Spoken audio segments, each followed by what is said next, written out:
الحمد لله نحمده ونعوذ بالله من شرور انفسنا ومن سيئات اعمالنا. من يهده الله فلا مضل له ومن يضلله فلا هادي له، واشهد ان لا اله الا الله وحده لا شريك له، واشهد ان محمدا عبده ورسوله. ما بعد، أعوذ بالله من الشيطان الرجيم. بسم الله الرحمن الرحيم. يا أيها الناس اتقوا ربكم الذي خلقكم من نفس واحدة وخلق منها زوجها وبث منهما رجالا كثيرا ونساء، واتقوا الله الذي تساءلون به والأرحام إن الله كان عليكم رقيبا.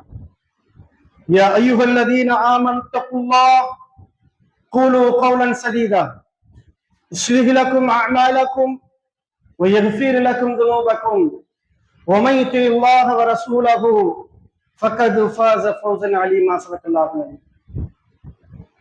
அளவற்ற அருளாளனும் நிகரில்லாத பேரன்புடையவனுமான அல்லாஹ்வின் திருப்பெயரால் ஆரம்பம் செய்கின்றேன். அந்த ஏக இறைவனுடைய சாந்தியும் சமாதானமும் அவனது அளவில்லாத அருளும் மகத்தான மன்னிப்பும் கருணையும் நம் அனைவர் மீதும் உண்டாகட்டும் என்று பிரார்த்தனை செய்தவனாக, அன்பிற்குரிய எல்லாம் அல்ல அல்லாஹ்வின் அடியார்களே, அல்லாஹுடைய மாபெரும் கருணையினால் இந்த உலகத்தில் பெரும்பான்மையான மனித சமூகம், அதிலும் குறிப்பாக முஸ்லிம்கள் என்று தங்களை சொல்லிக் கொள்ளக்கூடிய மக்களும் அல்லாஹுவையும் நம்பிக்கொண்டு அல்லாஹுவோடு இணைத்து பல்வேறு வகையான நம்பிக்கைகள், பல்வேறு வகையான சித்தாந்தங்கள், பல்வேறு வகையான முதியோருடைய வழிபாடுகள் என்று சொல்லி தங்களுடைய ஈமானை இழந்து நிற்கக்கூடிய நிலையில் இங்கு அமர்ந்திருக்கக்கூடிய நம்மை பெரும்பான்மையான மக்களுக்கு அல்லாஹ் ரப்பல் ஆலமீன் வணக்கத்திற்குரியவன் அல்லாஹ்வை தவிர யாரும் இல்லை என்ற மிக உயர்ந்த ஒரு ஏகத்துவ கொள்கையை, இதைவிட மிகச்சிறந்த ஒரு சுயமரியாதை, இதைவிட மிகச்சிறந்த ஒரு கண்ணியம், இதைவிட ஒரு மிகச்சிறந்த ஒரு மான மரியாதை மிக்க ஒரு கொள்கை, என்னுடைய வணக்கமும் என்னுடைய கட்டுப்படுதலும் என்னுடைய முழு நம்பிக்கையும் இறைவன் ஒருவனுக்கே உரித்தானது. அந்த இறைவன் தான் அல்லாஹ் என்பவன். அவனை தவிர என்னுடைய வணக்கமோ என்னுடைய கட்டுப்படுதலோ என்னுடைய இறையச்சமோ எதுவும் உரித்தானதல்ல. என் இறைவன் ஒருவன் மட்டுமே. அல்லாஹு அஹத் என்ற அந்த கொள்கையை, இறைவன் ஒருவன் என்ற அந்த மிக உயர்ந்த தௌஹீதுடைய கொள்கையை இங்கு அமர்ந்திருக்கக்கூடிய நம்மை பெரும்பான்மையான மக்களுக்கு அல்லாஹ் தந்திருக்கின்றானே, அந்த ஏக இறைவனுக்கு நன்றி செய்தவனாக, என் அன்பிற்குரிய சகோதர சகோதரிகளே, இன்றைக்கு நாம் இந்த ஏகத்துவ கொள்கையை, இந்த தௌஹீதுடைய வழியை, நபிகள் நாயகம் ஸல்லல்லாஹு அலைஹி வஸல்லம் அவர்களுடைய சுன்னாவை பின்பற்றி கொண்டிருக்கக்கூடிய நாம் ஒரு மிகப்பெரிய தண்டனையிலிருந்து அல்லாஹ் தப்பிப்பதற்கான வழியை நமக்கு தந்திருக்கின்றான். அந்த தண்டனை என்ன? அல்லாஹ் இந்த உலகத்தில் மனிதர்களுக்கான தவணையை முழுமையாக அல்லாஹ் தருகின்றான். உனக்கான அவகாசத்தை நீங்கள் எடுத்துக் கொள்ளுங்கள். இந்த உலகம் என்பது உங்களுக்கானது, இந்த உலகம் என்பது மனிதர்களுக்கானது. ஆனால் ஒரு நாள் இருக்கிறது. அந்த நாளிற்கு பிறகு, இந்த தீர்ப்பு நாளிற்கு பிறகு நாம் ஏற்படுத்தி வைத்திருக்கக்கூடிய இந்த வாழ்க்கை இருக்கிறது. அந்த வாழ்க்கை எப்படிப்பட்டது? சும்மலா யமூத்து ஃபிஹா வலா யஹ்யா. அங்கே அவன் வாழவும் மாட்டான், சாகவும் மாட்டான். அப்படி ஒரு மிக கொடுமையான நரகத்தை நாம் வைத்திருக்கின்றோம். யாருக்கு அந்த நரகம்?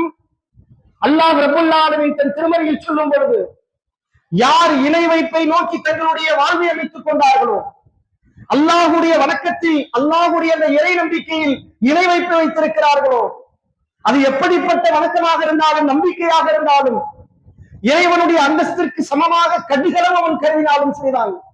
அவனுக்காக, அவன் சுவைப்பதற்காக, அவனுடைய தங்குமிடமாக, அவனுடைய மிகப்பெரிய ஒரு பரிசாக நாம் நரகத்தை வைத்திருக்கிறோம் என்று சொல்லுகின்றானே, அந்த நரகம் இருக்கிறது, அந்த நரகம் மிக கொடுமையானது மக்களே.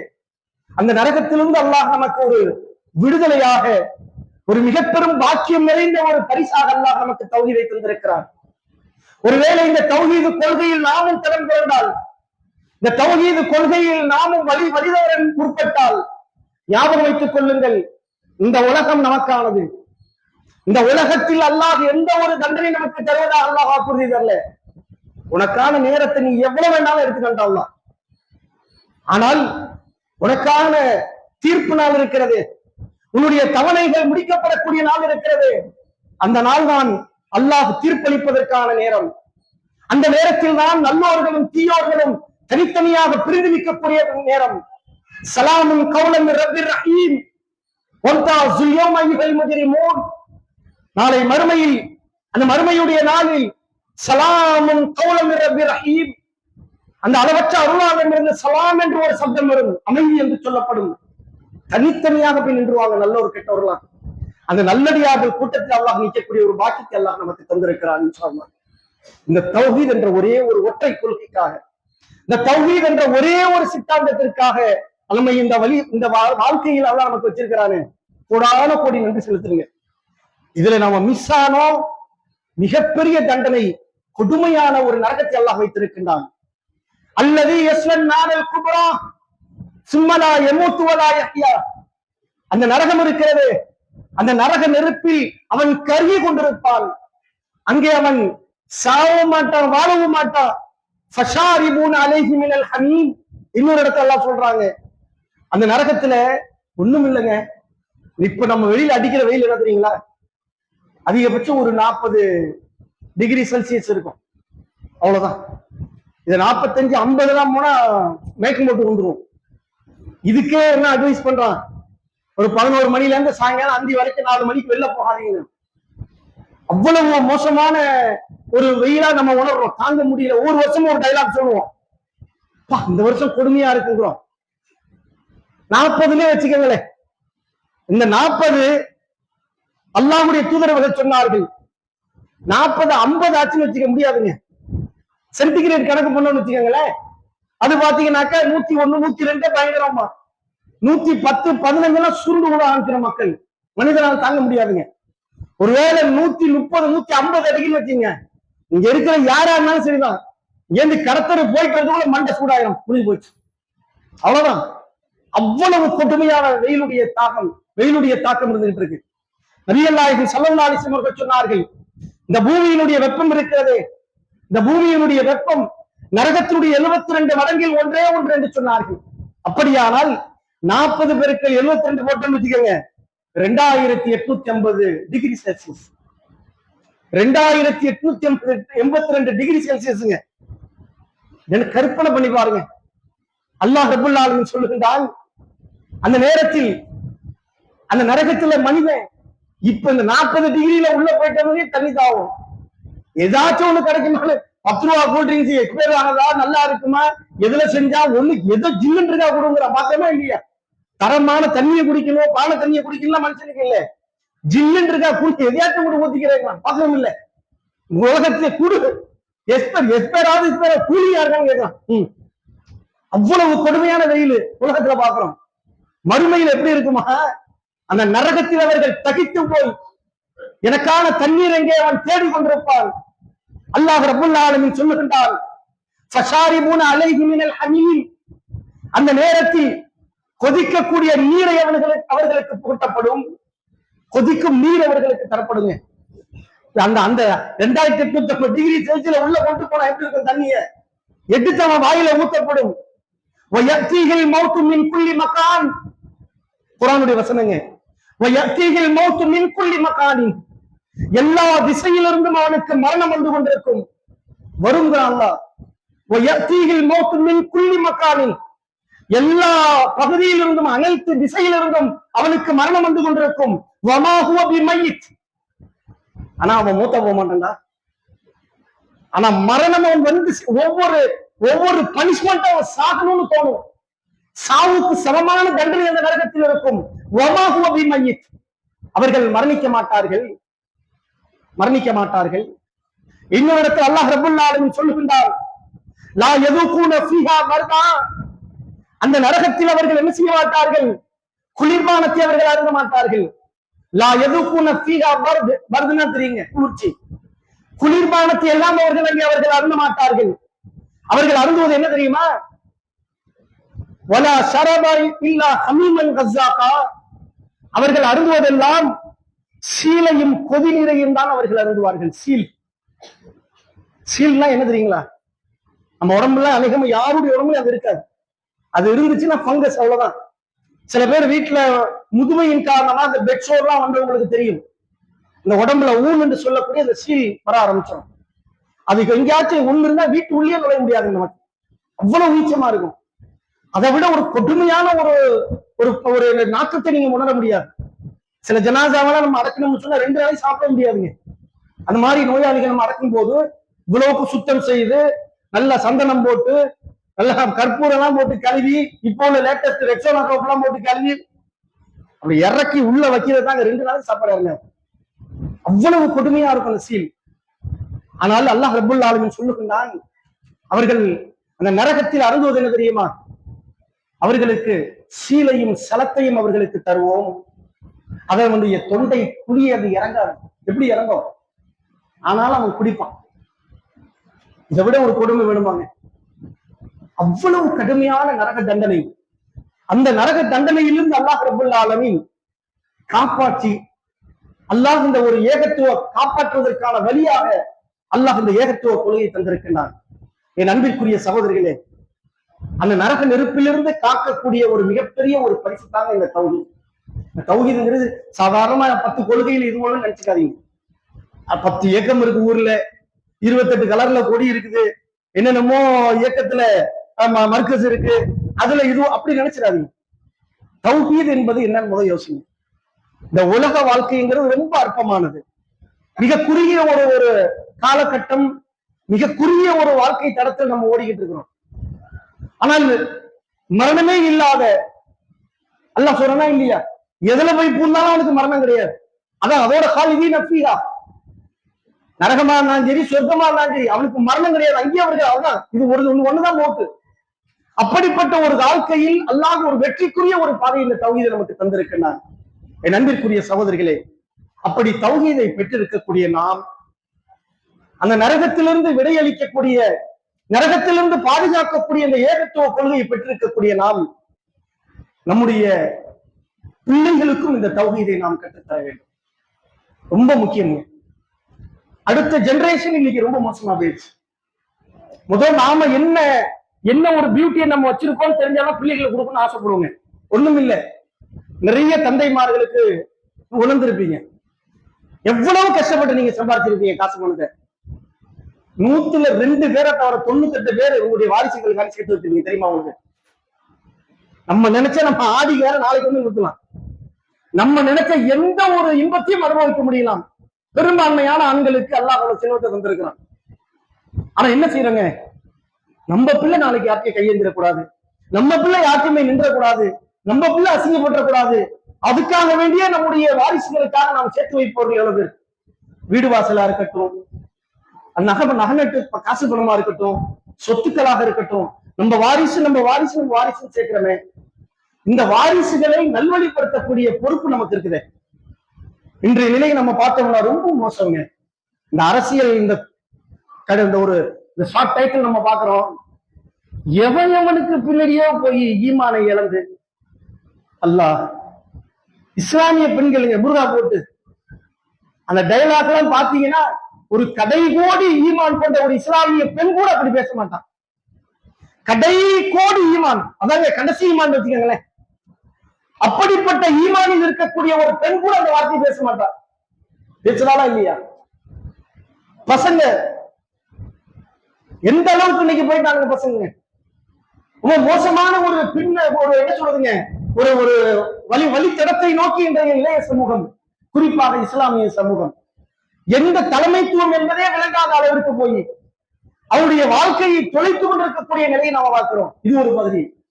இன்னொரு பகுதி, கஞ்சா, போதை போன்ற பழக்கங்கள் இன்றைக்கு சர்வசாதாரணமாக நடந்து கொண்டிருக்கிறது. நீங்கள் மறுத்தாலும் அல்லது மறந்தாலும் அதுதான் பேருண்மை.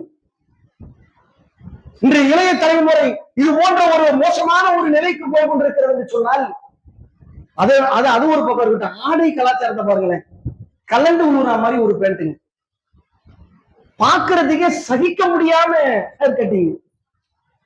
இது என்னடா ஹேர் கட்டிங்? நம்ம எல்லாம் கொண்டு போய் தகப்பனார் கடையில விடும்போது என்ன சொல்லி விட்டுட்டு வருவாங்க, நல்லா கிராப் வெட்டி விடுங்க. இப்ப நான் வெட்டிட்டு பாருங்க, இவ்வளவு அப்பெல்லாம் அனுபவம் இப்படி வெட்டுனா இப்பதான் தெரியுது எவ்வளவு ராகத்தா இருக்குன்னு. கிராப் வெட்டி விட்டு கொண்டு வந்தா 6 மாசத்துக்கு முடி வெட்ட மாட்டாங்க. அப்பெல்லாம் 15 நாளைக்கு ஒரு தடவை போட்டு வராங்க, போட போட்டு வராங்க. பிள்ளைகள் பெற்றோர்கள் இன்றைக்கு அவர்களை கவனிக்கிறது இல்லையா, அல்லது கட்டுப்பட மாட்டேங்கிறானா, அல்லது கண்காணிப்பு இல்லையா? தௌஹீதுடைய பிள்ளைகளே, சமீபத்துல தௌஹீத் அத்தாகார் ஒருத்தருங்க அவ்வளவு பேச்சு பேசுவாரு. அவரு என்கிட்ட ஓவரா கட்டிங்க. என்ன காரணம்? கட்டுப்பாடுகள் இல்லாமல் போய் கொண்டிருக்கிறது. இன்றைக்கு கட்டுப்பாடு இல்ல, கண்ட்ரோல். அந்த பிள்ளைங்க நம்ம எல்லாம் தகப்பனாரு எழுதி கூப்பிட்டு எந்திரிச்சு நிப்போம், அத்தான் எந்திரிச்சு நிப்போம். நீங்க நம்ம போனா சோபா மேல கால் போட்டு உட்காந்துருக்கு பசங்க. நம்ம உரிமை என்ற பெயரில் இன்றைக்கு வரம்பு மீறி அவர்களுடைய நிலை போய் கொண்டிருக்கிறது. இது உலகத்துக்கு வேணா சாத்தியமா இருக்கலாங்க. ஆனால் மறுமையில் நம் கண் முன்னே நம்முடைய பிள்ளைகள் நரகம் செல்லக்கூடிய நிலைக்கு நாம் ஆளாயிரும். நான் சொன்ன மேற்சொன்ன இந்த உதாரணங்கள், நரகத்துடைய உதாரணத்தை எல்லாம் கூறுகின்றானே. நபிகள் நாயகம் ஸல்லல்லாஹு அலைஹி வஸல்லம் அவர்கள் ஒரு தடவை சொன்னார்கள், சொர்க்கத்துடைய இன்பங்களையும் நரகத்துடைய தண்டனைகளையும் அல்லாஹ் சிறிதளவான அல்லாஹ் நமக்கு எடுத்து சொல்லி இருக்கின்றான். ஞாபகம் வச்சுக்கோங்க, சிறிதளவு தான். சொர்க்கத்துடைய இன்பமும் சரிதான், நரகத்துடைய வேதனையும் சரிதான். சிறிதளவு தான் அல்லாஹ் நமக்கு சொல்லியிருக்கான். அல்லாஹ் சொல்லாத மிகப்பெரிய பாக்கியமிக்க பரிசுகளும் தண்டனைகளும் அங்கே காத்திருக்கிறது சொர்க்கம் நரகத்தில். அந்த நரகத்தில் நம்முடைய பிள்ளைகள் வீழ்ந்து, எந்த பிள்ளைக்காக இந்த உலகத்தில் நம்ம சேர்த்து வச்சோமோ அதே பிள்ளைகள் நம் கண் முன்னால் நரகத்தில், நம் கண் முன்னால் சீலையும் சலத்தையும் கொடூரமான நரக தண்டனையும் அவர்கள் அனுபவிக்க நேர்ந்தார்கள். இது ஒரு பாக்கியமா? ஆனா அல்லாஹ் ரப்பல் ஆலமீன் சொல்லுகின்றான், நாளை மறுமையில் நீங்க எப்படி இருக்கணும்னு அல்லாஹ் சொல்றான். முஃமின்களுக்கு ஜன்னாத்து அத்னின் தஜ்ரி மின் தஹ்திஹல் அன்ஹார், ஜன்னாத்து அத்னின் தஜ்ரி மின் தஹ்திஹல் அன்ஹார். அந்த சொர்க்கம் இருக்கிறதே, அங்கே ஒரு அற்புதமான தங்குமிடம் இருக்கிறது. அந்த சொர்க்கத்திற்கு கீழே அவர்களுக்கு ஆறுகள் ஓடிக்கொண்டிருக்கும். யதுகுலூனஹா வமன் ஸலஹ மின் ஆபாரிஹிம். அந்த சொர்க்கத்தில் அவர்கள் நுழைவார்கள், அவர்களுடைய தந்தையோடு அவர்கள் நுழைவார்கள். அல்லாஹ் கவனிங்க, பிள்ளை தகப்பனோட போவானாங்க சொர்க்கத்துல. கணவன் மனைவியுடனும் மனைவி கணவனுடனும் ஜோடியாக அவர்கள் நுழைவார்கள். அவர்கள் தங்களுடைய பிள்ளைகளோடு அவர்கள் சொர்க்கத்தில் நுழைவார்கள். அல்லாஹ் அக்பர். யதுகுலூனஹா வமன் ஸலஹ. யார் உலகத்தில் நல்ல அமல்கள் செய்து நல்ல ஒரு ஒழுக்கமான வாழ்வை வாழ்ந்தார்களோ, குர்ஆன் ஹதீஸிற்கு கட்டுப்பட்ட ஒரு வாழ்க்கை அமைத்துக் கொண்டார்களோ, அவர்கள் நாளை மறுமையில் பெற்றோரோடும் பிள்ளைகளோடும் மனைவியோடும் அவர்கள் கணவரோடும் அவர்கள் சொர்க்கத்தில் நுழைவார்கள். அல்லாஹ் அக்பர். இது இல்ல உண்மையான லவ், இதாங்க உண்மையான பாசம். உலகத்துல சொல்றான், உனக்காக உயிரே தருவேங்கிறான், தௌஹீதை எடுத்து சொல்ல மாட்டேங்கிறான். மனைவிக்கு தௌஹீது இல்லை, ஆனால் மனைவிக்காக எதையும் அர்ப்பணிக்க தயாரா இருக்கான் கணவன். ஆனா இது உண்மையான அன்பா? இந்த உலகத்தோட உனக்கும் உன் மனைவிக்குள்ள கனெக்ஷன் எல்லாம் கட் ஆயிடுச்சு. ஆனா அல்லாஹ் சொல்றான், நீங்க குடும்பத்தோட சொர்க்கத்துக்கு போவாங்கிறான். நீ தீமை செஞ்சனா குடும்பத்தோட நரகத்துக்கு வந்துருவேங்கிறான். நம்ம குடும்பத்தோடு சொர்க்கம் செல்ல வேண்டும் என்று சொன்னால், நம்முடைய பிள்ளைகளுக்கும் நம்முடைய வாரிசுகளுக்கும் நல்ல ஒரு ஈமானுடைய கல்வி அவர்களுக்கு போதிக்க வேண்டிய கடமை நமக்கு இருக்கிறது. அந்த போதிக்க வேண்டிய கடமை என்னங்க? அதிகபட்சம் நம்ம என்ன நினைக்கிறோம் தெரியுங்களா? மதரசாவுக்கு அனுப்ப வேண்டியது 2 மணி நேரம். தூங்கும் போது ஓதும் துவா என்ன? அல்லாஹும்ம பிஸ்மிக்கா மூத்துவாகையா. எந்திரிச்ச உடனே அல்ஹம்துலில்லாஹி அல்லதி அஹ்யானா. அது போவா, ஒரு 2 மாசம் லீவுல மறுபடியும் வருவான், மறுபடியும் அதே பாடம் தான் அடுத்த வருஷம். போன வருஷம் நடத்தின மறந்துருங்க. இதே வருஷம் ஒரு 10 துவாவை கத்திட்டு போனா நம்ம நினைச்சோம் இதுதான் மார்க்க கல்வி. இல்லை மக்களே, இல்லை. நபிகள் நாயகம் ஸல்லல்லாஹு அலைஹி வஸல்லம் அவர்களுடைய அவையில் உமர் ரலியல்லாஹு அவர்கள், அல்லாஹ்வுடைய தூதருடைய நேசத்திற்குரிய நண்பர், பெருமானார் ஸல்லல்லாஹு அலைஹி வஸல்லம் அவர்களுக்கு பிறகு மிக பெரும் ஒரு ஆட்சி அதிகாரத்தை உரித்தாக்கியவர், அமீருல் மூமினீன் என்ற அழகான பெயர் குறித்தானவர். அந்த உமர் ரலியல்லாஹு அவர்கள் தன்னுடைய மகன் அப்துல்லாஹுவை, இப்னு உமர் என்று சொல்லுவோம், அப்துல்லா இப்னு உமர், நபிகள் நாயகம் ஸல்லல்லாஹு அலைஹி வஸல்லம் அவர்களுடைய அவையிலேயே அதிகமாக வைத்திருந்தார்கள். அல்லாஹ் பள்ளிவாசலுக்கு செல்லும் பொழுதெல்லாம் தன் பிள்ளை அழைத்து சென்றார்கள். பள்ளிவாசலுக்கு போகும்போதெல்லாம் பிள்ளையோட போனாங்க. இடம் இருந்தா முன்னாடி வந்துருங்க, இந்த பிள்ளை நிக்கிறாங்க. இங்கெல்லாம் நிறைய இடம் இருக்கு பாய், பாய் இந்த ப்ளூ சட்டெல்லாம் இருக்காங்க, நிறைய இடம் இருக்கு பாய், உள்ள வந்துருங்க.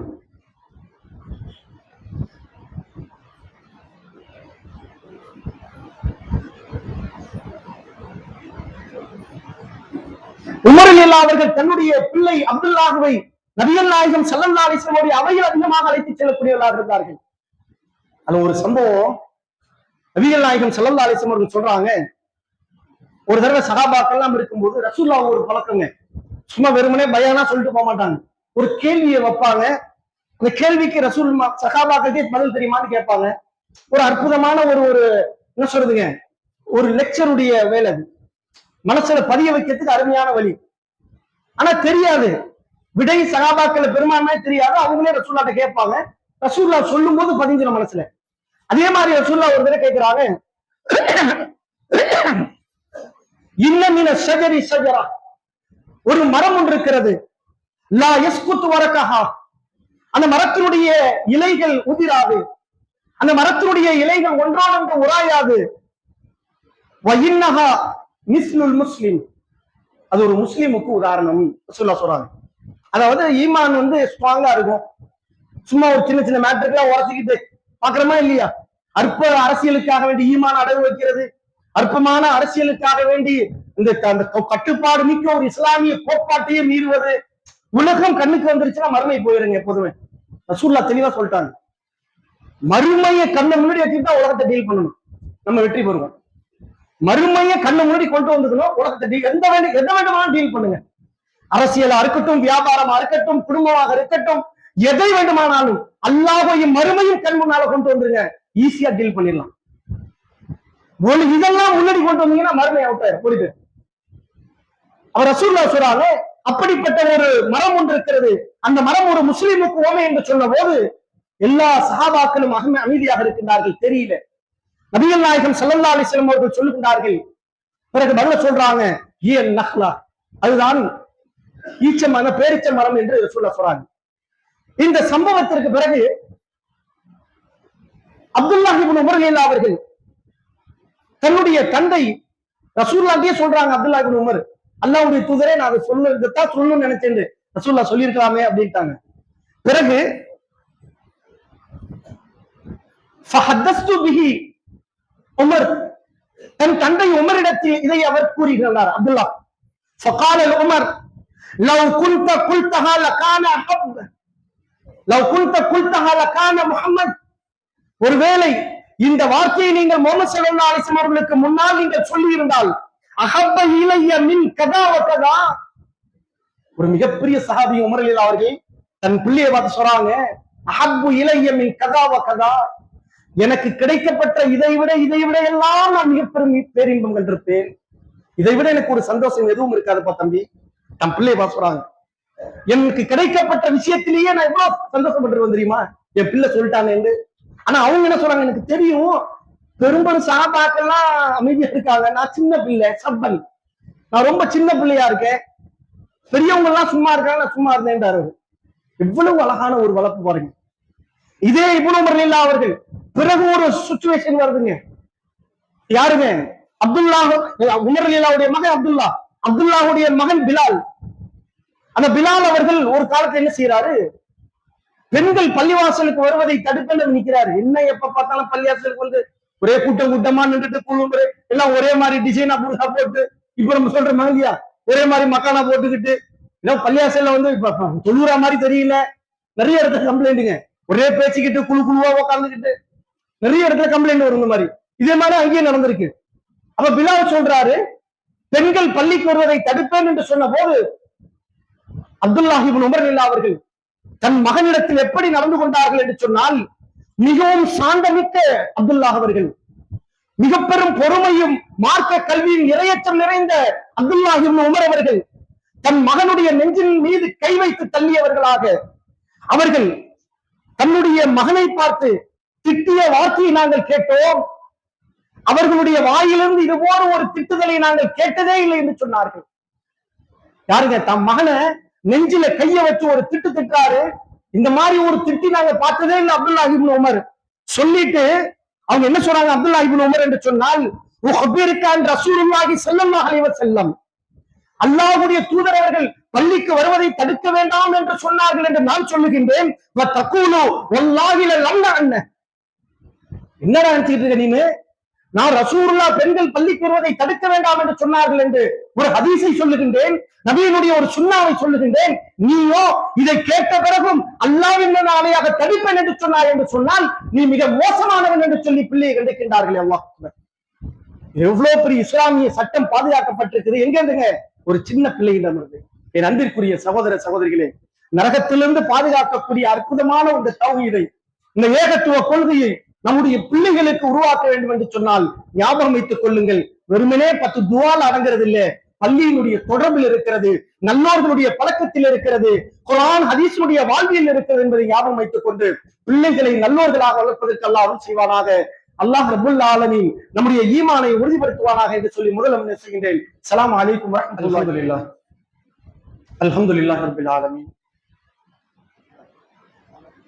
அன்பிற்குரிய எல்லாம் அல்லாஹ்வின் அடியார்களே,